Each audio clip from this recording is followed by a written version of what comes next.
അമിത ഭാരമുള്ള ജോലിയാണെന്ന് വെച്ച് ജോലി ഉപേക്ഷിക്കാൻ പറ്റുമോ?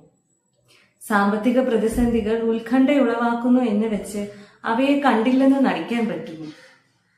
വ്യക്തിബന്ധങ്ങൾ സ്വസ്ഥത നശിപ്പിക്കുന്നു എന്ന് വെച്ച് ബന്ധങ്ങളെല്ലാം ഉപേക്ഷിക്കാൻ പറ്റുമോ?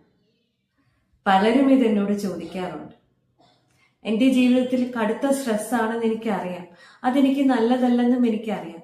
പക്ഷെ ഈ ജീവിത സാഹചര്യങ്ങളിലൊന്നും മാറ്റമുണ്ടാക്കാൻ എനിക്ക് സാധിക്കുന്നില്ല. പിന്നെ എങ്ങനെയാണ് എന്റെ സ്ട്രെസ് കുറയുക? ഇതാണ് എല്ലാവരും പറയാറുള്ളത്.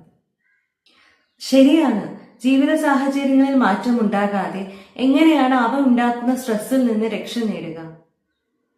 എന്നാൽ ഈ സാഹചര്യങ്ങൾ മാറുന്നത് നമ്മുടെ നിയന്ത്രണത്തിലാണോ? അപ്പോൾ എന്താണ് ഇതിനൊരു പരിഹാരം? എന്നാൽ ഇതിന് ലളിതവും ശാസ്ത്രീയവുമായ ഒരു പരിഹാരം ഞാൻ നിർദ്ദേശിക്കട്ടെ. നിങ്ങളുടെ ജീവിത സാഹചര്യങ്ങൾ മാറാത്തപ്പോഴും അവ നിങ്ങളിൽ ഉണ്ടാക്കുന്ന സ്ട്രെസ് മാറ്റാൻ സാധിക്കും. എങ്ങനെ? നമ്മുടെ ബ്രെയിൻ അഥവാ മസ്തിഷ്കത്തിൽ ഈ സ്ട്രെസ് ഉളവാക്കുന്ന പ്രതികരണം മാറ്റുന്നതിലൂടെ. എങ്ങനെയാണ് നമ്മുടെ ബ്രെയിൻ ഈ സ്ട്രെസ്സിനോടുള്ള പ്രതികരണം മാറ്റുക?